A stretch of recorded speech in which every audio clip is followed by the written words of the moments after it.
特朗普日前在社交媒体上宣布，基于俄罗斯前总统、现俄联邦安全会议副主席梅德韦杰夫极具挑衅性的言论，我已下令将2艘核潜艇部署到相应地区，以防止这种愚蠢的言论成为现实。言论十分重要，往往会导致意想不到的后果，但我希望这次不会出现类似情况。俄政府再次撒谎，恰索夫亚尔还在乌军手中，川普加税全球，印度和加拿大倍感头痛，川普嘴上不饶人，却难以撼动普京吞占乌克兰，事情真相究竟如何？我们接着往下看。俄罗斯国防部发布消息称，俄军南部集团军部队已于7月31号解放恰西夫亚尔。乌克兰军队在恰西夫亚尔战役中损失约7500人，11辆坦克、装甲车55辆，火炮和迫击炮160门，并强调俄军占领恰西夫亚尔的重要意义。乌克兰政府随即否认该消息。泽连斯基称，俄罗斯在占领恰西夫亚尔一事上撒了谎，这还是俄罗斯的假消息。俄军在前线各个方向上的每一次推进尝试，最终都被我们击退。前线部队也发布了一段无人机拍摄的视频，表明俄乌两军仍在恰西夫亚尔激烈战斗。视频中，一支俄军突击部队被乌军火炮发射的集束炮弹歼灭。Deep State 也驳斥了俄罗斯国防部的说法，称俄军部分部队只是渗透到乌军战线后方进行了一次升级行动，具有宣传意义，但没有战术价值。大多数升级者在这次单程突击行动中被消灭。在过去2个月里，俄军仅从东北方向和东部向舍普琴科小区推进了一点，恰西夫亚尔没有任何陷落的危险，这就是目前看到的相关信息。过去俄罗斯国防部也多次发布类似信息，即俄军占领了某个重要城市或地区。尽管乌克兰政府随即否认，但很快乌军就进行了撤退，顶多就是留下部分兵力进行象征性抵抗，表明乌军依然存在，并没有完全后撤。俄乌两军一直在恰西夫亚尔进行残酷的消耗战，恰西夫亚尔已经跟其他城市一样变成废墟。尽管目前的信息显示，俄军并没有实际上拿下整座恰西夫亚尔，但值得注意的是，不管是乌克兰政府还是 Deep State 都没有说明是否彻底消灭了那股渗透到乌军战线后方的俄军部队。如果这股俄军部队能够坚持下去，并能够持续获得俄军增援，那情况将变得对乌军相当不利。乌军最终有可能会因为后路被断而被迫撤退。此前，俄军就是用这种代价高昂、进程缓慢但有效的战术，拿下了多座乌克兰城市。从整体上看，乌军防线依然相当坚固。俄军已经很长时间没有拿下重要城镇，但这并不代表着俄军在未来不会拿下恰西夫亚尔或其他乌克兰城市。考虑到目前俄乌两军的实际情况，乌军在可预见未来都难以发起大规模反攻，效果有限的战术反攻并不会改变目前的战略态势。乌军现在的主要任务是顶住俄军的夏季进攻。7月31号，特朗普签署行政令，发布了对多个国家和地区的最新对等关税税率。根据 CNN 梳理的数据，与4月初那份关税清单相比，此次特朗普征收的关税税率有升有降。比如对莱索托的关税从 50% 下降到 15%， 对喀麦隆的关税从 11% 上涨到 15%。这其中加拿大的待遇较为特殊，特朗普签署的另一项行政令宣布，美国对加拿大的关税上涨到 35%， 并且加拿大还将面临特朗普对钢铁和铝征收的 50% 特定关税，以及对汽车零部件征收的 25% 关税。特朗普对加拿大的这一系列加码，旨在报复加拿大准备承认巴勒斯坦。对此，加拿大总理卡尼表示他感到非常失望。另外一个被加税困扰的就是印度了。路透社近日援引消息人士的话称，在特朗普警告不要从俄罗斯购买石油后，印度的国有炼油厂已经在过去1周内停止购买俄罗斯石油，并转向现货市场，寻求来自中东的替代供应。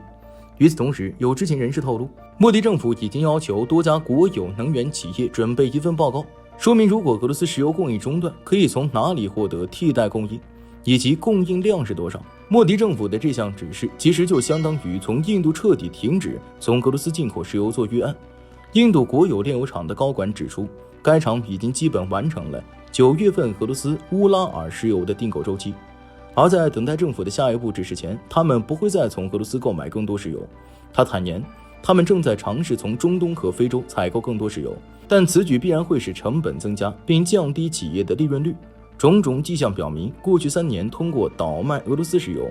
赚了个盆满钵满的印度，现在是真的准备自断一臂。暂停从俄罗斯的石油进口，主动放弃自己的财路。而这一切的源头则要追溯到上个月14号特朗普发出的警告。他表示，如果俄罗斯无法与乌克兰在50天内达成重大和平协议，那么美国将对俄罗斯加征100%的关税以及2级关税。所谓2级关税，初步的方案就是对购买俄罗斯石油的国家加征100%的关税，主要针对印度和巴西等购买俄油的大国。后来特朗普又把50天的期限缩短为10天，到8月8号截止。根据美国总统的说法，美国届时不仅将对印度正式加征25%的关税，而且印度还将因为购买俄罗斯军火和能源而面临惩罚。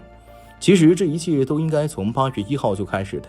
只不过白宫在最后一刻又在声明中宣布，新关税要在7天后才会生效。这其实就是为包括印度在内的各国提供了另一个宝贵的谈判时间窗口。从目前来看，莫迪政府指示国有能源企业寻找俄油的替代品，暂停进口俄油应该只是一种权宜之计，先防止2级关税的大棒真的落到自己头上，并让自己与美国之间的谈判聚焦于25%的关税本身。现在美印迟迟谈不成贸易协定，主要就是因为莫迪政府不愿开放国内市场，尤其是其劳动密集型的农业部门。印度近40%劳动力从事农业工作，是印度最有影响力的投票群体。而等这个问题解决了，跟美国把贸易协议谈成了，一切都给特朗普安排满意了，什么2级关税自然也就是特朗普一句话的事情。虽然2级关税的法案是在国会制定的，但在关税问题上，特朗普目前仍然拥有最终解释权。具体可以参考隔壁巴西，特朗普给巴西的关税是50%，但实际上巴西对美国出口的近45%商品都享受豁免，只需要交10%的关税。美国总统特朗普在他的 X 上发文称，美国和印度的贸易额很小，而且印度的关税很高，美国则和俄罗斯几乎没有贸易往来，警告失败的俄罗斯前总统梅德韦杰夫应该注意自己的言辞，因为他正在进入一个非常危险的领域。梅德韦杰夫回应了特朗普的警告，称他的言论引发强大的美国总统如此紧张的反应，意味着俄罗斯的一切都是正确的，并将继续走自己的路。梅德韦杰夫还反驳了特朗普关于印度和俄罗斯经济死亡以及进入危险境地的说法，并建议特朗普回想一下他最喜欢的行尸走肉，看看不存在的对手有多危险。特朗普和梅德韦杰夫的这番交锋实在是有些自降身份，毕竟梅德韦杰夫现在几乎没有什么实际影响力，甚至都已经在克宫里没有一席之地，根本无法代表克宫。平时发表的各种言论经常被网友戏称喝醉，克宫也不时出面澄清梅德韦杰夫的话并不代表克宫的立场。而特朗普之所以警告梅德韦杰夫，主要原因还是他那敏感的自尊心和对社交媒体的热爱。特朗普也知道梅德韦杰夫是失败的俄罗斯前总统，相比跟梅德韦杰夫的小嘴仗，特朗普对克宫的威胁则要更现实。据路透社报道，特朗普要求俄罗斯政府必须在8月8号前达成停战协议，并已经向联合国安理会通报此事。华盛顿准备采取额外措施实现和平。特朗普宣称俄罗斯做的事令人厌恶，美国政府准备实施对俄新制裁，包括对俄罗斯的经济伙伴进行2级制裁。但特朗普也承认，他不知道制裁是否会对普京有效。而对特朗普的直接威胁，克宫发言人佩斯科夫称，普京今天将发表重要声明，其中可能会包括对特朗普最后期限的回应。不过从目前的情况下看，这个重要声明似乎已经取消了，没人知道原因。俄罗斯莫斯科共青团报网站发表评论称，普京和特朗普的正面交锋已经不可避免，两个火车头正互相冲撞，没人会掉头或停下来。特朗普要求克宫必须在最后期限前投降，否则将采取措施。普京则用比言语更有力的沉默来非常明确地表明立场。俄罗斯应该做好重大变革的准备。纽约时报报道称，普京坚信自己在军事上占据优势，并将收复乌克兰视为历史使命。